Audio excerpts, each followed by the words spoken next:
ನಿನ್ನೆ ನಾನು ಮಾಯಾ ಜಾತಕ ತಗೊಂಡು ಒಬ್ಬ ಜ್ಯೋತಿಷಿಗಳ ಹತ್ರ ಹೋಗಿದ್ದೆ. ಪದೇ ಪದೇ ಅವಳ ಮದುವೆ ಯಾಕೆ ನಿಲ್ಲತ್ತೆ ಅಂತ ಕೇಳಿದೆ.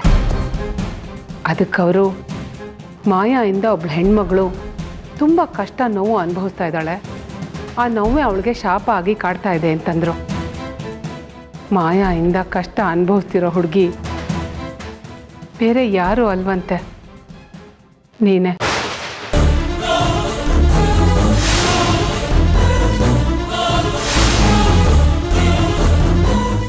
ನಾನಾ? ಮಾಯಕ ನನಗೇನು ಕಷ್ಟ ಕೊಡ್ತಿದ್ದಾರೆ ಅಂತ ನೀವು ಹೇಳ್ತಿದ್ದೀರೋ ನನಗೆ ಗೊತ್ತಾಗ್ತಿಲ್ಲ. ನೀನು ಇಷ್ಟಪಟ್ಟು ಮದುವೆ ಆಗಬೇಕು ಅಂತಿರೋ ಮುತ್ತುನ ನಿನ್ನಿಂದ ದೂರ ಮಾಡ್ತಾ ಇರೋದು ನಿನಗೆ ಕೊಡ್ತಿರೋ ತೊಂದರೆ ಅಲ್ವಾ? ಅದೇ ಅವಳಿಗೆ ಶಾಪ ಆಗಿರೋದು. ಇಷ್ಟೆಲ್ಲ ನಡೆದ್ಮೇಲೆ ನಂಗೆ ಯಾಕೋ ಮಾಯಾ ಮತ್ತೆ ಮುತ್ತು ಮದುವೆ ಆಗತ್ತೆ ಅಂತ ಅನ್ನಿಸ್ತಾ ಇಲ್ಲಮ್ಮ. ಆ ಅದೃಷ್ಟ ಇರೋದು ನಿಂಗೇನೆ. ಈ ಮನೆ ಸೊಸೆ ಆಗಕ್ಕೆ ಹಕ್ಕಿರೋದು ನಿನಗೆ ಮಾತ್ರ.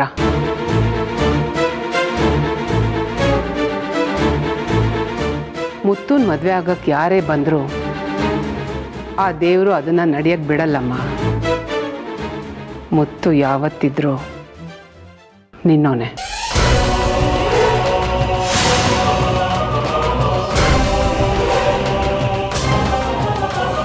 ಅದಕ್ಕೆ ಮಾಯಾ ಮುತ್ತುನ ಬಿಟ್ಟು ಬೇರೆ ಯಾರನ್ನಾದರೂ ಮದುವೆ ಆಗಲಿ ಅಂತ ನಾನು ಹರಕೆ ಹೊತ್ತಿಲ್ಲದೆ ಇರೋ ದೇವರುಗಳಿಲ್ಲ, ಸುತ್ತದೇ ಇರೋ ಅರಳಿ ಮರಗಳಿಲ್ಲ. ತಾಯಿಯಾದವಳಿಗೆ ತನ್ನ ಮಗಳ ಮದುವೆ ನೋಡಬೇಕು ಅಂತ ಆಸೆ ಇರಲ್ವಾ? ನಿಮ್ಮ ತಾಯಿ ಬದುಕಿದ್ದಿದ್ರೆ ನಿನ್ನ ಮದುವೆ ನೋಡಬೇಕು ಅಂತ ಹೇಗೆ ಆಸೆ ಪಡ್ತಾ ಇದ್ರೋ ಹಾಗೆ ನಾನು ಕೂಡ ಅಲ್ವಾ ಬೆಳ್ಳಿ? ನಿನ್ನ ತಾಯಿ ಇದ್ದಿದ್ರೆ ಇಷ್ಟೊತ್ತಿಗೆ ನನ್ನ ಮಗಳನ್ನ ಈ ಮದುವೆಗೆ ಒಪ್ಪಿಸ್ಬಿಡ್ತಾ ಇದ್ರು ಅನ್ಸತ್ತೆ. ಮೊಮ್ಮಕ್ಕಳನ್ನ ಎತ್ತಾಡಿಸ್ಬೇಕು ಅಂತ ಕನಸು ಕಾಣ್ತಾನೇ ಇದ್ದೀನಿ. ಆದರೆ ಅದ್ಯಾವುದು ಕೈಗೂಡೋ ಲಕ್ಷಣಗಳೇ ಕಾಣಿಸ್ತಾ ಇಲ್ಲ. ನಮ್ಮ ಅಣ್ಣನ ಮಗ ಶಂಕರ ಅಂತ ಇದ್ದಾನೆ, ಅವನಿಗೆ ಮಾಯನ್ ಕಂಡ್ರೆ ಪಂಚ ಪ್ರಾಣ. ಆದರೆ ಈ ವಿಷಯನ ಮಾಯನ ಹತ್ರ ಹೇಳಿದ್ರೆ ನನ್ನ ಮೇಲೆ ಕೂಗಾಡ್ತಾಳೆ. ನೀನೇ ಹೇಳು ಬೆಳ್ಳಿ, ಒಂದು ಮದುವೆ ಒಂದು ಸಾರಿ ನಿಲ್ಬೋದು, 2 ಸಾರಿ ನಿಲ್ಬೋದು, 4-5 ಸಾರಿ ನಿಂತಿದೆ ಅಂದರೆ ಎಷ್ಟು ಅಡ್ಡಿ ಆತಂಕಗಳಿದೆ ಅಂತ. ಹೀಗಿರುವಾಗ ಅವಳನ್ನ ಮುತ್ತು ಕೊಟ್ಟು ಮದುವೆ ಮಾಡೋದು ಎಷ್ಟು ಸರಿ ಇರುತ್ತೆ ಹೇಳು? ನೀನು ತಪ್ಪು ತಿಳಿಯಲ್ಲ ಅಂದರೆ ನಿನ್ನನ್ನು ಒಂದೇ ಒಂದು ಮಾತು ಕೇಳ್ತೀನಿ, ನಡ್ಸ್ಕೊಡ್ತೀಯಾ? ಅದೇನು ಅಂತ ಹೇಳಿ ಮಾಯನ ಹತ್ರ ನೀನು ಹೇಗೂ ಆರಾಮಾಗಿ ಮಾತಾಡ್ತೀಯ. ಅವಳ ಮದುವೆ ಬಗ್ಗೆ ನೀನೇ ಅವಳ ಹತ್ರ ಮಾತಾಡಿದ್ರೆ ಚೆನ್ನಾಗಿರುತ್ತೆ ಅಂತ ಅನ್ನಿಸ್ತು. ನಾನಾ? ಹೌದಮ್ಮ, ನಮ್ಮ ಅಣ್ಣನ ಮಗ ಶಂಕರನ ಮದುವೆ ಆಗು ಅಂತ ನೀನು ಮಾಯನ ಒಪ್ಪಿಸ್ಲೇಬೇಕು. ಅಯ್ಯೋ, ಏನಮ್ಮ ಹೀಗೆ ಕೇಳ್ತಿದ್ದೀರಾ? ಮಾಯಿಕ ಮುತ್ತು ಮಾವನ ಎಷ್ಟು ಇಷ್ಟಪಡ್ತಾರೆ ಅಂತ ನಿಮಗೆ ಚೆನ್ನಾಗಿ ಗೊತ್ತು. ಈಗ ನಾನೇನಾದರೂ ಅವ್ರ ಹತ್ರ ಹೋಗಿ ಈ ವಿಚಾರನ ಕೇಳಿದ್ರೆ ನಾನು ಅವ್ರದ್ದು ಮುತ್ತು ಮಾವನ ಮದುವೆ ನಿಲ್ಸಕ್ಕೆ ನೋಡ್ತಿದ್ದೀನಿ ಅಂತ ಹೇಳಿ ನನ್ನ ಮೇಲೆ ಸಿಟ್ಟು ಮಾಡ್ಕೋತಾರೆ. ಈ ವಿಚಾರನ ನಾನು ಕೇಳೋದು ಚೆನ್ನಾಗಿರಲ್ಲ ಅಮ್ಮ. ನಿನ್ನ ಮಾತು ನನಗೆ ಅರ್ಥ ಆಗತ್ತೆ ಬೆಳ್ಳಿ. ಇದಕ್ಕೆ ಏನಾದರೂ ಪರಿಹಾರ ಇದೆಯಾ ಅಂತ ನೀನು ಹೇಳಲೇಬೇಕು. ಎಷ್ಟೇ ಕಷ್ಟ ಆದರೂ ಪರವಾಗಿಲ್ಲ, ನಾನು ಮಾಡ್ತೀನಿ. ಇದೊಂದು ವಿಚಾರದಲ್ಲಿ ನಂಗೆ ಸಹಾಯ ಮಾಡು ಬೆಳ್ಳಿ. ಇದು ನಿನ್ನ ಕೈಯಲ್ಲ, ಕಾಲು ಅಂತ ತಿಳ್ಕೊ. ಅಯ್ಯೋ ಅಮ್ಮ, ಈ ಥರ ಎಲ್ಲ ಮಾತಾಡಬೇಡಿ. ಮಾಯನ್ ಜೀವನ ಈಗ ನಿನ್ನ ಕೈಲಿದೆ. ದಯವಿಟ್ಟು ಅವಳಿಗೊಂದು ಜೀವ ಭಿಕ್ಷೆ ಕೊಡಮ್ಮ.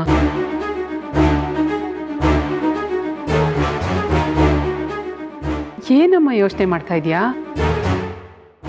ಏನಿಲ್ಲ ಅಮ್ಮ, ನೀವು ಅಂದ್ಕೊಂಡಿದ್ದು ನಡಿಲೇಬೇಕು ಅಂತ ಕೇಳ್ತಿರೋದಕ್ಕೆ ನನ್ನ ಹತ್ರ ಒಂದು ದಾರಿ ಇದೆ. ನಾವೇನು ನಡಿಬೇಕು ಅಂತ ಬಯಸ್ತೀವೋ ಅದನ್ನು ಒಂದು ಚೀಟಿಲಿ ಬರೆದು ಮಾಲೆ ಮಾಡಿ ಆ ತಾಯಿ ಚಾಮುಂಡಿಗೆ ಅರ್ಪಿಸಿದ್ರೆ ಆ ತಾಯಿ ಖಂಡಿತವಾಗ್ಲೂ ಅದನ್ನು ನೆರವೇರಿಸ್ತಾಳೆ. ಈ ರೀತಿ ಮಾಡಿದ್ದಕ್ಕೆ ಊರಲ್ಲಿರೋ ಎಷ್ಟೋ ಜನಕ್ಕೆ ಫಲ ಸಿಕ್ಕಿದೆಯಂತೆ. ನೀವು ಅದೇ ರೀತಿ ಮಾಡಿ, ಆಗ ನೀವು ಅಂದ್ಕೊಂಡಿದ್ದು ಖಂಡಿತ ನೆರವೇರುತ್ತೆ. ಆ ತಾಯಿ ಚಾಮುಂಡಿ ನಿಮಗೆ ಆಶೀರ್ವಾದ ಮಾಡೇ ಮಾಡ್ತಾಳೆ. ಒಂದು ನಿಮಿಷ ಬೆಳ್ಳಿ, ನಾನು 100 ಸಲ ಬರೆಯೋದನ್ನ ಮಾಯಾ ಅಥವಾ ಅವ್ರ ತಂದೆ ನೋಡಿದ್ರೆ ದೊಡ್ಡ ರಾದ್ಧಾಂತ ಆಗ್ಬಿಡುತ್ತೆ. ದಯವಿಟ್ಟು ನೀನೇ ಬರ್ಕೊಡ್ತೀಯಾ? ಅಯ್ಯೋ, ಬರ್ಕೊಡೋಕ್ಕೇನಿಲ್ಲ ಅಮ್ಮ, ಆದರೆ ಯಾರು ಬೇಡ್ಕೋತಾರೋ ಅವರೇ ಬರಿಬೇಕು. ಬೆಳ್ಳಿ,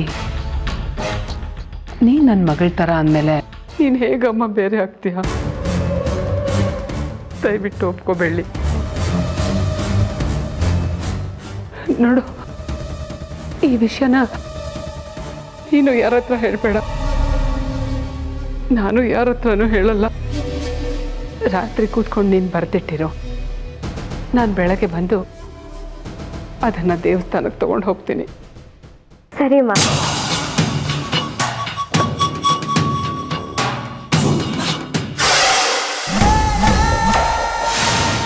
ನೀನು ಒಪ್ಕೊಂಡಿದ್ದು ಆ ದೇವರೇ ವರ ಕೊಟ್ಟಷ್ಟು ಸಂತೋಷ ಆಯಿತು ಬೆಳ್ಳಿ. ನೋಡ್ತಾ ಇರು, ಇನ್ನು ಮುಂದೆ ನಿನ್ನನ್ನು ಹೇಗೆ ಮಟ್ಟ ಹಾಕ್ತೀನಿ ಅಂತ.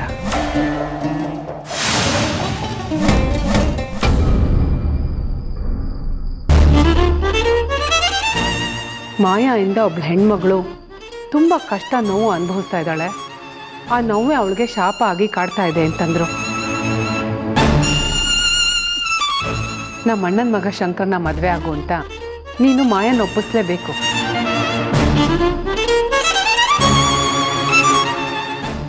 ಬೆಳ್ಳಿ, ಇಷ್ಟೊತ್ತಾಯ್ತು, ಇಲ್ಲಿ ಕೂತ್ಕೊಂಡು ಏನು ಮಾಡ್ತಿದ್ಯಾ? ಯಾಕೋ ನಿದ್ದೆ ಬರ್ತಿಲ್ಲ ಹರಿಣಿ, ನೀನು ಹೋಗಿ ಮಲ್ಕೋ. ನಾನು ನಾಳೆ ಬೆಳಿಗ್ಗೆ ಅಜ್ಜಿ ಮನೆಗೆ ಹೋಗ್ತಿದ್ದೀನಿ, ನೀನು ನನ್ನ ಜೊತೆ ಬಾ. ಪರವಾಗಿಲ್ಲ, ನೀನೇ ಹೋಗ್ಬಿಟ್ ಬಾ. ಸರಿ, ಜಾಸ್ತಿ ಹೊತ್ತು ಇಲ್ಲೇ ಕೂತಿರ್ಬೇಡ, ನಿದ್ದೆ ಮಾಡಾಯ್ತಾ?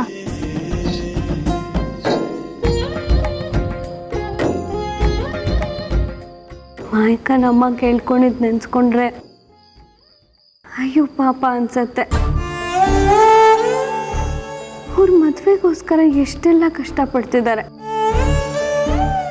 ಅಪ್ಪ ದೇವ್ರೆ, ಅವ್ರಿಗಾಗಿರೋ ಕಷ್ಟನೆಲ್ಲ ಆದಷ್ಟು ಬೇಗ ನೀಗ್ಸು. ನನ್ನ ಕೈಲಾದಷ್ಟು ಸಹಾಯ ಮಾಡೋ ಹಾಗೆ ನನಗೆ ಧೈರ್ಯ ಕೊಡು.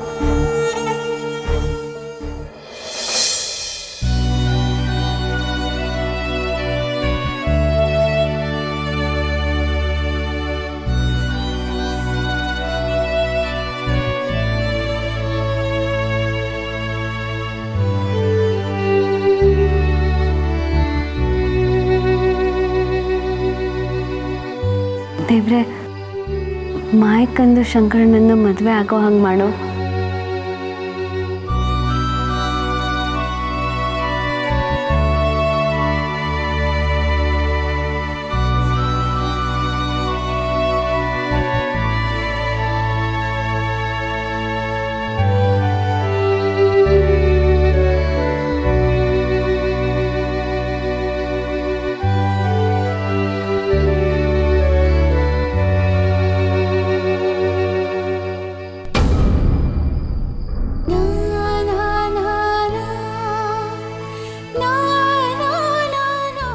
ಅಯ್ಯೋ, ಅಮ್ಮ ಹೇಳಿದ್ದಾರೆ ನಾನು ಬರಿಬೇಕು. ಪಾಪ ಮಾಯಕ್ಕಂಗೆ ಮದುವೆ ಆಗಲಿ, ಅವ್ರಿಗೆ ಒಳ್ಳೇದಾಗಲಿ.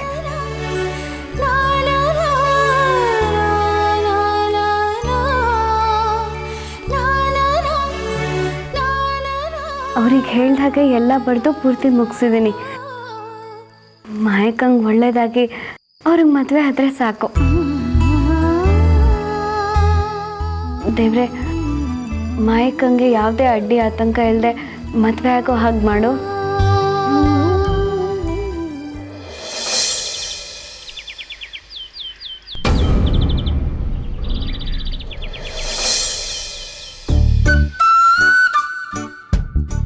ಬೆಳ್ಳಿ, ಅಮ್ಮ, ನಿಮಗೆ ಹೇಳ್ದ ಹಾಗೆ 108 ಸರಿ ಬರೆದು ಮಾಲೆ ಮಾಡಿಟ್ಟಿದ್ದೀನಿ. ಪೂರ್ತಿ ಬರೆದು ಮುಗಿಸೋ ಅಷ್ಟರಲ್ಲಿ ತುಂಬ ಹೊತ್ತಾಯಿತು. ಆದರೂ ನೀವು ಅಂದ್ಕೊಂಡಿದ್ದು ನೆರವೇರಲಿ ಅಂತ ಪೂರ್ತಿ ಮುಗಿಸಿಟ್ಟಿದ್ದೀನಿ. ರಾತ್ರಿ ಎಲ್ಲ ಕಷ್ಟಪಟ್ಟು ಕೂತು ಮಾಲೆ ಮಾಡಿದ್ಯಾ. ನೀನು ಬಾ ನನ್ನ ಜೊತೆ ದೇವಸ್ಥಾನಕ್ಕೆ ಹೋಗಿ ಬರೋಣ. ನಿಜ ಹೇಳ್ತೀನಿ ಬೆಳ್ಳಿ, ನನಗೆ ಇನ್ನೊಬ್ಬ ಮಗಳಿಲ್ಲ ಅನ್ನೋ ಕೊರತೆನ ನೀನು ನೀಗಿಸ್ಬಿಟ್ಟೆ. ಮಾಯಾನೇ ಇದೇ ಜಾಗದಲ್ಲಿ ಇದ್ದಿದ್ರೆ ಖಂಡಿತವಾಗ್ಲೂ ಅವಳು ನನಗೆ ಈ ಸರ ಸಹಾಯ ಮಾಡ್ತಾ ಇರಲಿಲ್ಲ. ನಿನ್ನಿಂದ ತುಂಬಾ ಉಪಕಾರ ಆಯಿತು. ಅಮ್ಮ, ನನ್ನನ್ನು ಮಗಳು ಅಂತೀರ. ಅಮ್ಮ ಮಗಳ ಮಧ್ಯ ಈ ಉಪಕಾರದ ಮಾತೆಲ್ಲ ಬೇಕಾ? ಅದು ಸರಿನೇ. ಅಂದಾಗೆ ಮಾಲೆ ಮಾಡಿದ್ದೀನಿ ಇದೆಯಲ್ಲ, ಎಲ್ಲಿದೆ ಅದು?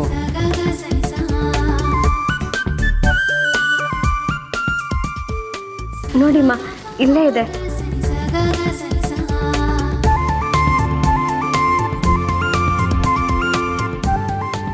ಬೆಳ್ಳಿ, ನೀನು ಭಕ್ತಿಯಿಂದ ಮಾಡಿರೋ ಈ ಮಾಲೆ ನನ್ನ ಇಷ್ಟಾರ್ಥಗಳನ್ನೆಲ್ಲ ನೆರವೇರಿಸಲಿ. ಹಾಗೆ ಆ ಚಾಮುಂಡಿ ತಾಯಿ ನಿನ್ನೂ ಚೆನ್ನಾಗಿಟ್ಟಿರಲಿ. ಹಾಂ, ಮಾಯ ಹೇಳೋ ಹೊತ್ತಾಯ್ತು. ಅವಳು ಎದ್ದು ಬರೋ ಅಷ್ಟರಲ್ಲಿ ನಾವು ದೇವಸ್ಥಾನಕ್ಕೆ ಹೋಗಿ ಬಂದ್ಬಿಡೋಣ. ನೀನು ಬಾ ನನ್ನ ಜೊತೆ. ಸರಿಮ್ಮ, ಬಾ.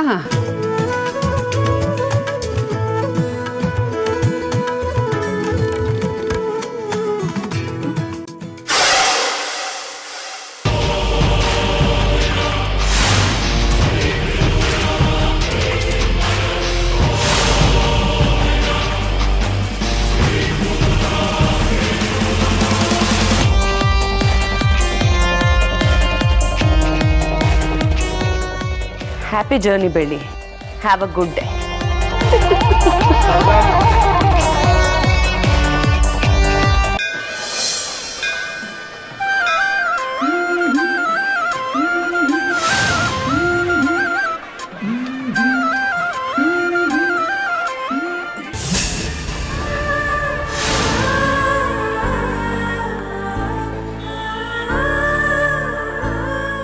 ಯಾಕಮ್ಮ ಯೋಚನೆ ಮಾಡ್ಕೊಂಡು ನಿಂತ್ಕೊಂಡಿದ್ದೀರಾ? ದೇವಿ ದೇವಸ್ಥಾನಕ್ಕೆ ಬಂದಿದ್ದೀವಲ್ಲ, ಇನ್ನು ನೀವು ಯೋಚನೆ ಮಾಡೋಷ್ಟೇ ಇಲ್ಲ, ಅವಳ ಭಕ್ತಿಯಿಂದ ಕೇಳ್ಕೊಳ್ಳಿ. 35 ದಿನದಲ್ಲಿ ನೀವು ಅನ್ಕೊಂಡಿದ್ಗೆಲ್ಲ ನೆರವೇರತ್ತೆ. ಬನ್ನಿ ಬನ್ನಿ ಹೋಗೋಣ.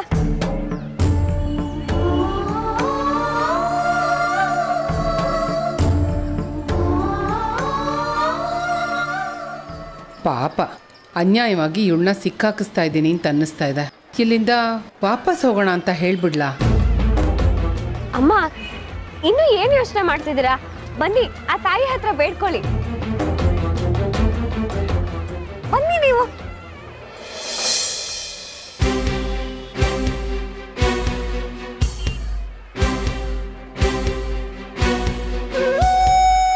ಅರ್ಚಕ್ರೆ, ಅಮ್ಮ ತಗೊಳ್ಳಿ. ಆದಷ್ಟು ಬೇಗ ಮಾಯಕ್ಕಂಗೂ ಶಂಕರಂಗೂ ಮದುವೆ ಆಗಲಿ ಅಂತ ಬೇಡ್ಕೊಂಡು ಈ ಮಾಲೆನ ಅರ್ಚಕ್ರ ಕೈಲಿ ಕೊಡಿ. ಪೂಜೆ ಮಾಡಕ್ಕೆ ಹೇಳಿ. ತಪ್ಪು ಮಾಡ್ತಿದ್ದೀನಾ? ಏನು ಮಾಡಲಿ? ನಾನೇನು ಬೇಡ್ಕೊಂಡಿಲ್ಲ. ಇದೆಲ್ಲ ಸುಳ್ಳು ಅಂತ ಹೇಳ್ಬಿಡ್ಲಾ ಇವಳಿಗೆ? ಇವಳು ಒಳ್ಳೆತನಕ್ಕೆ ಮೋಸ ಮಾಡ್ದಂಗಾಗಲ್ವಾ? ಅಮ್ಮ, ಏನಿಷ್ಟ ಮಾಡ್ತಿದ್ದೀರಾ? ನಾನು ಬರೀ ಮಾಲೆ ಮಾಡಿದ್ದೀನಿ ಅಷ್ಟೇ. ಆದರೆ ಬೇಡ್ಕೊಂಡಿರೋದು ನೀವು. ಅದು ನೆರವೇರ್ಬೇಕು ಅಂದರೆ ನೀವು ಇದನ್ನ ಪೂಜೆಗೆ ಕೊಡಬೇಕು. ಕೊಡಿ, ತಗೊಳ್ಳಿ, ಕೊಡಿ ಕೊಡಿಮ್ಮ.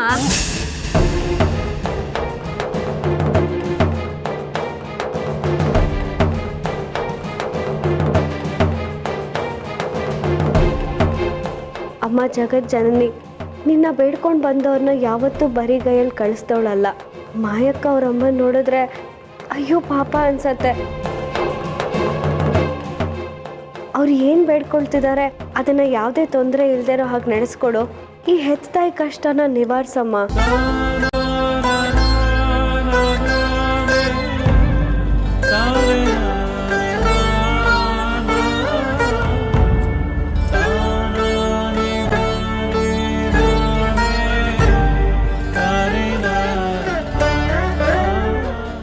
ನೋಡಿ ಅಮ್ಮ, ಈ ಲಿಂಬೆ ಹಣ್ಣನ್ನ ತಾಯಿ ಪಕ್ಕದಲ್ಲಿಟ್ಟು ಪೂಜೆ ಮಾಡಿರೋದು. ಇದರಲ್ಲಿ ಎಲ್ಲ ಕೆಟ್ಟ ಶಕ್ತಿನ ದೂರ ಮಾಡೋ ಶಕ್ತಿ ಇರುತ್ತೆ. ನೀವು ಯಾರಿಗೋಸ್ಕರ ಬೇಡ್ಕೊಂಡಿದ್ದೀರೋ ಅವರ ದಿಂಬಿನ ಕೆಳಗಡೆ ಇದನ್ನ ಇಟ್ಟರೆ ಸಾಕು, ಉಳಿದಿದ್ದೆಲ್ಲ ತಾಯಿ ನೋಡ್ಕೋತಾಳೆ. ಅಮ್ಮ ಇಸ್ಕೊಳ್ಳಿ, ತಗೊಳ್ಳಿ.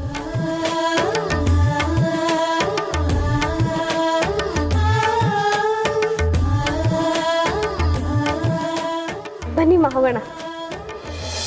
ಅಮ್ಮ, ಯಾವುದೇ ತೊಂದರೆ ಇಲ್ಲದೆ ನಿಮ್ಗೆ ಇಷ್ಟಾರ್ಥ ಎಲ್ಲ ನೆರವೇರುತ್ತೆ, ನೋಡ್ತಾ ಇರಿ. ಯಾಕಮ್ಮ ಇನ್ನೂ ಯೋಚನೆ ಮಾಡ್ತಿದ್ದೀರಾ?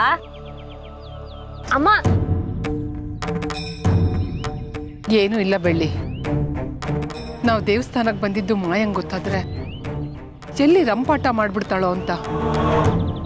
ನಾವಿಲ್ಲಿಗೆ ಬಂದಿದ್ದನ್ನ ದಯವಿಟ್ಟು ಯಾರ ಹತ್ರನೂ ಹೇಳ್ಬೇಡಮ್ಮ.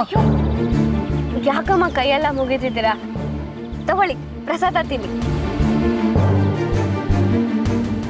ಮಾಯಕ್ಕಂಗೆ ಸ್ವಲ್ಪ ಕೋಪ ಜಾಸ್ತಿ.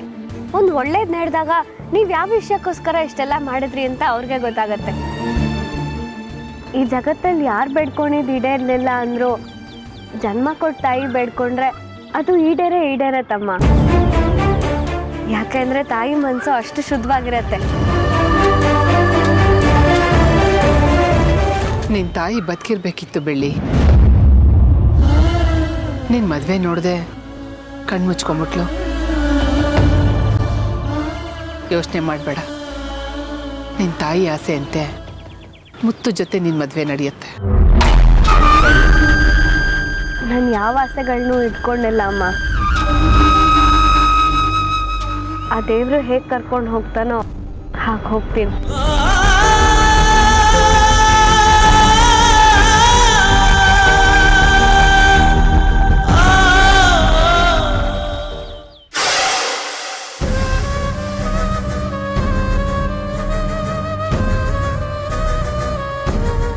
ದೇವ್ರು ನಿನ್ನನ್ನು ಕಾಪಾಡ್ತಾನೆ ಅಂತ ಅನ್ಕೋಬೇಡ ಬೆಳ್ಳಿ. ನೀನು ಹೇಗೆಲ್ಲ ಅನುಭವಿಸ್ಬೇಕು ಅಂತ ತೀರ್ಮಾನ ಮಾಡೋದು ನಾನು. ಇಲ್ಲಿ ನಾನು ಹೇಳಿದ್ದೇ ಕೇಳಬೇಕು, ನಾನು ಹೇಳ್ದಾಗೆ ನಡಿಬೇಕು. ಒಂಚೂರಾದ್ರೂ ಹೆಚ್ಚು ಕಮ್ಮಿ ಆದರೂ ನಿನಗೆ ಈ ಭೂಮಿಯಿಂದನೇ ಗೇಟ್ ಪಾಸ್ ಕೊಟ್ಬಿಡ್ತೀನಿ.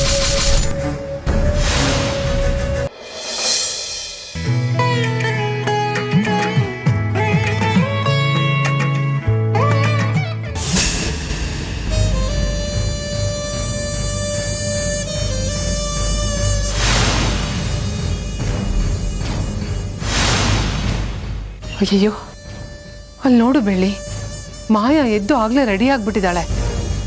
ನಾವಿಬ್ರು ಒಟ್ಟಿಗೆ ಹೋಗೋದನ್ನ ನೋಡಿದ್ರೆ ಖಂಡಿತವಾಗ್ಲೂ ದೇವಸ್ಥಾನಕ್ಕೆ ಹೋಗಿದ್ವಿ ಅಂತ ಕಂಡುಹಿಡಿದು ಬಿಡ್ತಾಳೆ. ಒಂದು ಕೆಲಸ ಮಾಡ್ತೀಯಾ, ನೀನು ಮುಂದೆ ಹೋಗು, ನಾನು ನಿನ್ನ ಹಿಂದೆ ಬರ್ತೀನಿ. ಇಷ್ಟೊಂದೆಲ್ಲ ಕಷ್ಟಪಟ್ಟು ಹೀಗೆ ಭಯ ಪಟ್ರೆ ಹೇಗಮ್ಮ? ಅಯ್ಯೋ, ಏನು ಮಾಡಲಿ ಬೆಳ್ಳಿ, ಅಪ್ಪ ಮಗಳು ಇಬ್ರಿಗೂ ನನ್ನ ಮಾತು ಅಂದರೆ ಅಸಡ್ಡೆ. ಒಳ್ಳೆ ಕೆಲಸ ಏನಾದರೂ ಮಾಡಬೇಕು ಅಂದರೆ ಹೀಗೆ ಕದ್ದು ಮುಚ್ಚಿ ಮಾಡಲೇಬೇಕು. ನೀನು ಮುಂದೆ ಹೋಗಮ್ಮ, ನಾ ಬರ್ತೀನಿ. ಸರಿಮ್ಮ. ಒಂದು ನಿಮಿಷ ಬೆಳ್ಳಿ, ಅದು ಪೂಜಾರು ದೇವ್ರ ಹತ್ರ ಪೂಜೆ ಮಾಡಿ ನಿಂಬೆಹಣ್ಣು ಕೊಟ್ಟಿದ್ದಾರೆ. ಇದನ್ನು ತಗೊಂಡೋಗಿ ಮಾಯಾ ರೂಮಲ್ಲಿ ಇಟ್ಬಿಡಿ ಅಂತ ಹೇಳಿದ್ದಾರೆ. ನೀನು ಇದನ್ನು ತಗೊಂಡೋಗಿ ಅವಳ ರೂಮಲ್ಲಿ ಇಡ್ತೀಯಾ? ನಾನಾ? ಹೌದಮ್ಮ, ನಿನಗಾದರೆ ಈ ಮನೆ ಮೂಲೆ ಮೂಲೆನೂ ಚೆನ್ನಾಗಿ ಗೊತ್ತು. ಒಂದು ವೇಳೆ ನಾನೇನಾದರೂ ತೊಗೊಂಡು ಹೋಗಿ ಮಾಯಾ ರೂಮಲ್ಲಿ ನಿಂಬೆಹಣ್ಣು ಇಟ್ಟರೆ ಅವಳೇನಾದರೂ ಬಂದು ನನ್ನ ಕೇಳಿದ್ರೆ ಹೆದರಿಕೆಗೆ ನಾನು ನಿಜ ಬಾಯ್ ಬಿಟ್ಬಿಡ್ತೀನಿ. ನೀನು ಅವಳ ರೂಮ್ಗೆ ಆಗಾಗ ಕ್ಲೀನ್ ಮಾಡೋಕ್ಕೆ ಹೋಗ್ತಾ ಇರ್ತೀಯಲ್ಲ, ನೀನು ತೊಗೊಂಡೋಗಿಟ್ರೆ ಯಾರಿಗೂ ಅನುಮಾನ ಬರಲ್ಲ. ನನಗೋಸ್ಕರ ಇಷ್ಟೆಲ್ಲ ಮಾಡಿದ್ಯಾ, ಕೊನೆಯದಾಗಿ ಇದೊಂದು ಸಹಾಯ ಮಾಡಲ್ವಾ? ಈ ತಾಯಿ ಆಸೆ ನೆರವೇರಿಸೋದು ಬಿಡೋದು ನಿನ್ನ ಕೈಲಿದೆ.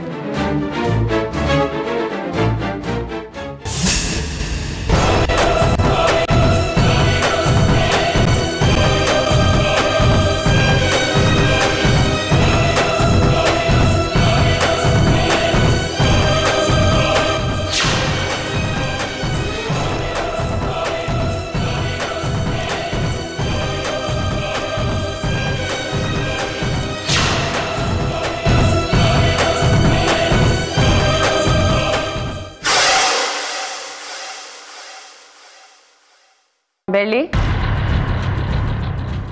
ಹಾಂ ಮಾಯಕ್ಕ.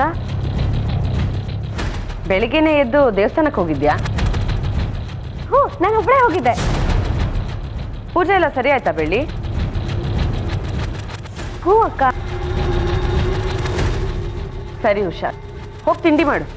ಬೆಳಿಗ್ಗೆ ಎದ್ದು ಹಸ್ಕೊಂಡು ಹೋಗಿದ್ಯಾ?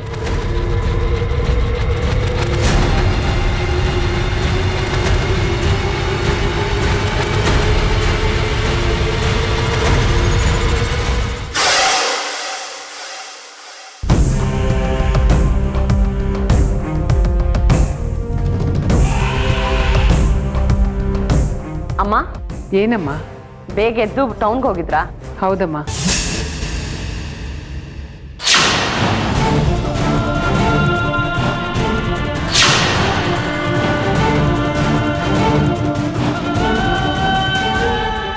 ಹೋಗಿದ್ದ ಕೆಲಸ ಆಯಿತು ಮಾಯ.